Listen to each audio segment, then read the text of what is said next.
Hello everyone, you can see my driver. You can see question number 9 of chapter force and law of motion.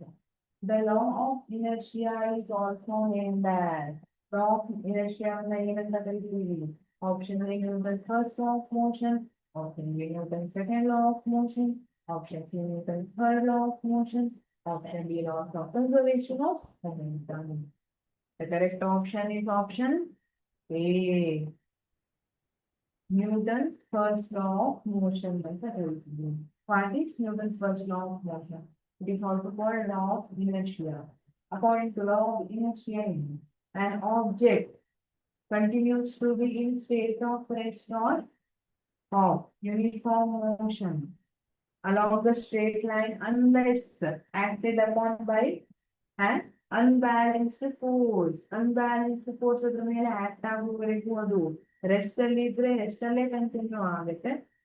Motion straight line motion ಅಲ್ಲಿ ಇದ್ರೆ ಅದೇ ತರ continue ಆಗಿರುತ್ತೆ ಅಂತ ಹೇಳ್ತಾರೆ.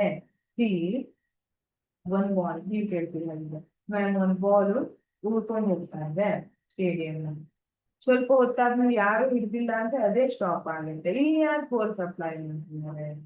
ನಾನು ಹೇಳ್ತೀನಿ, ಈಗ ಬಾಲ್ ಏನಿದೆ ಸರ್ಫೇಸ್ ಕಾಂಟ್ಯಾಕ್ಟ್ ಅಲ್ಲಿದೆ. ಈ ಸರ್ಫೇಸ್ ಮುಂದೆ ಹೋಗದೆ ಇರೋದನ್ನ ಫ್ರಿಕ್ಷನಲ್ ಫೋರ್ಸ್ ಅನ್ನ ಅಪ್ಲೈ ಮಾಡ್ತಾ ಇದೆ. ಅದಕ್ಕೆ ಸ್ವಲ್ಪ ಹೊತ್ತಾದ್ಮೇಲೆ ಏನಾಗ್ತದೆ, ಬಾಲು ಯಾರು ಅದಕ್ಕೆ ಅಪೋಸಿಟ್ ಫೋರ್ಸ್ ಅಪ್ಲೈ ಮಾಡಿಲ್ಲ ಅಥವಾ ನಿಲ್ಸಿಲ್ಲ ಅಂತ ಅನ್ಸಿದ್ರು ಆ ಸರ್ಫೇಸ್ ಒಂದು ಫ್ರಿಕ್ಷನಲ್ ಫೋರ್ಸ್ ಅಪ್ಲೈ ಮಾಡ್ತಾರೆ. ಡ್ಯೂ ಟು ದ್ಯಾಟ್ ಅದು ರೆಸ್ಟ್ಗೆ ಬರ್ತಾ ಇದೆ ಅಂತ ಹೇಳ್ತಾರೆ. ಸರಿನಾ? ಸೊ ಇದ್ರ ಮೇಲೆ ಫ್ರಿಕ್ಷನಲ್ ಫೋರ್ಸ್ ಅಪ್ಲೈ ಆಗಿಲ್ಲ ಅಂದ್ರೆ ಬಾಲ್ ರೋಲ್ ಆಗ್ತಾ ಅದೇ ತರ ಹೋಗ್ತಾನೆ ಇರ್ತಿತ್ತು. ಅದು ಯಾರಾದ್ರೂ ಅದನ್ನ ಅಪೋಸಿಟ್ ಡೈರೆಕ್ಷನ್ ಅಲ್ಲಿ ಫೋರ್ಸ್ ಅಪ್ಲೈ ಮಾಡೋವರೆಗೂ ಅದು ಕಂಟಿನ್ಯೂ ಆಗಿ ಮೂವ್ ಆಗ್ತಾನೆ ಇರ್ತಿತ್ತು. Frictional force is active. ಅದಕ್ಕೆ ಅದು ಸ್ವಲ್ಪ ಹೊತ್ತಾದ್ಮೇಲೆ ರೆಸ್ಟ್ಗೆ ಬರುತ್ತೆ. ಸರಿನಾ? ಇದನ್ನ ಲಾ ಆಫ್ ಇನರ್ಷಿಯಾ ಅಥವಾ Newton first law of motion ಅಂತ ಹೇಳ್ತೀವಿ. Thank you.